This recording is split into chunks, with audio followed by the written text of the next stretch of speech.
ಜಾತಿ ಗಣತಿ ಈಗಾಗಲೇ ಸರ್ವೆ ಮಾಡಲಿಕ್ಕೆ ಹೊರಟಿದ್ದಾರೆ.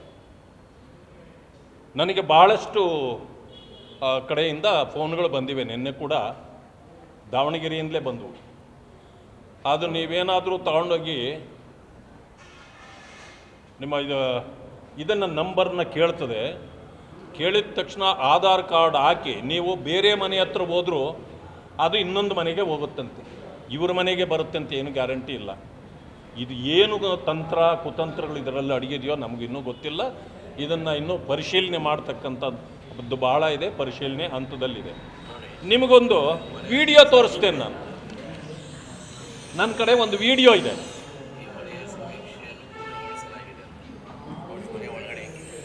ಇಲ್ಲಿ ನೋಡಿ, ಇದರ ಮೇಲೆ ಅಂಟಿಸಿದ್ದಾರೆ, ಈ ಮನೆ ಸಮೀಕ್ಷೆ ಮುಗಿದಿದೆ ಅಂತ ಹಾಕಿದ್ದಾರೆ.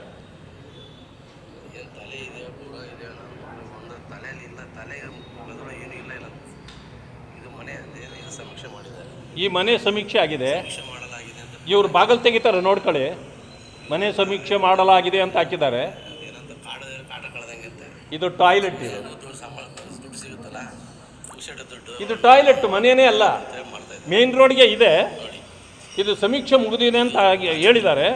ಆದರೆ ಅವ್ರು ಬಾಗಲ್ ತೆಗಿತಾರೆ, ನೋಡ್ರಿ ನೋಡ್ರಿ, ಬಾಗಲ್ ತೆಗೆದ್ರು. ಇಲ್ಲಿ ನೋಡಿ ಟಾಯ್ಲೆಟ್ ಇದು. ಎಲ್ಲ ಒಂದು ಕಡೆಯಿಂದ ನಮಗೆ ಬಂದಿರತಕ್ಕಂಥದ್ದು ಇದು.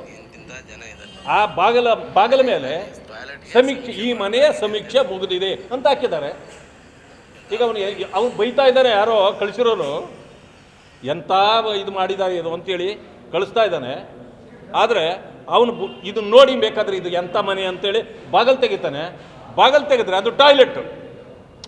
ನಾನು ಒಂದು ಅಪ್ರಿಷಿಯೇಟ್ ಮಾಡಬೇಕು.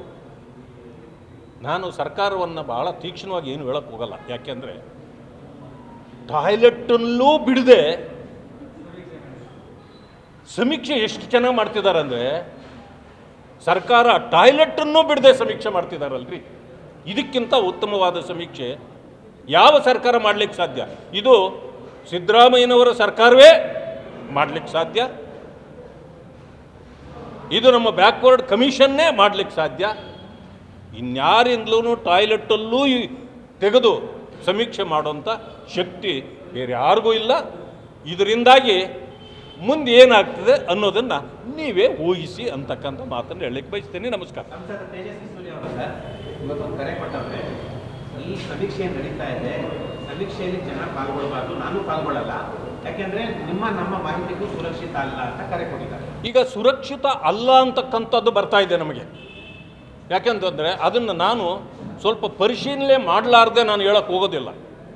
ಸುರಕ್ಷಿತ ಅಲ್ಲ, ಇದು ಎಲ್ಲವೂ ಕೂಡ ನಾವು ಏನೇನು ಅಂಕಿಅಂಶಗಳನ್ನು ಕೊಡ್ತೇವೋ ಇದು ಬೇರೆಯವರಿಗೆ ಸಿಗ್ತಾ ಇದೆ ಅಂತಕ್ಕಂಥ ಮಾತು ಬಂದಿದೆ. ಅದನ್ನು ನಾನು ಪರಿಶೀಲನೆ ಮಾಡಿ ತಮ್ಮ ಮುಂದೆ ನಾಳೆ ಬೇಕಾದ್ರೆ ಹೇಳ್ತೇನೆ.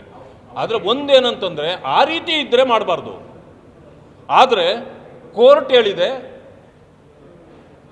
ನೀವು ಯಾರು ಒತ್ತಾಯದಿಂದ ಮಾಡಬಾರ್ದು, ಗೌಪ್ಯತೆಯನ್ನು ಕಾಪಾಡಬೇಕು, ಇವೆಲ್ಲ ಅವರೇ ಹೇಳಿರೋದ್ರಿಂದ ಅದನ್ನು ನೇರವಾಗಿ ನಾವು ವಿರೋಧ ಮಾಡೋಕ್ಕೆ ಹೋಗೋದಿಲ್ಲ. ಆದರೆ ಈ ಅಂಕಿಅಂಶಗಳು ಏನಾದರೂ ಬೇರೆಯವರಿಗೆ ಸಿಗ್ತದೆ ಅಂತ ಗೊತ್ತಾದರೆ ನಾವು ಕೋರ್ಟ್ಗೂ ಹೇಳಬೇಕಾಗತ್ತೆ, ನಾವು ಅದನ್ನು ವಿರೋಧವೂ ಮಾಡಬೇಕಾಗತ್ತೆ. ಆದರೆ ನಾನು ಪರಿಶೀಲನೆ ಮಾಡಿ ಮಾತಾಡ್ತೇನೆ. ಇಲ್ಲ, ಅವರಿಗೆ ಗಮನಕ್ಕೆ ಬಂದಿದ್ದರೆ, ಅವ್ರು ಹೇಳಿರೋದು ಅವ್ರದ್ದು ಸರಿ ಇರ್ಬೋದು, ಅವ್ರ ಗಮನಕ್ಕೆ ಬಂದಿದ್ದರೆ. ನನಗೆ ಗಮನಕ್ಕೆ ಬಂದಿದೆ, ಆದರೆ ಪರಿಶೀಲನೆ ಮಾಡದೆ ನಾನು ಹೇಳೋದು ಸಾಧ್ಯ. ನಮಸ್ಕಾರ.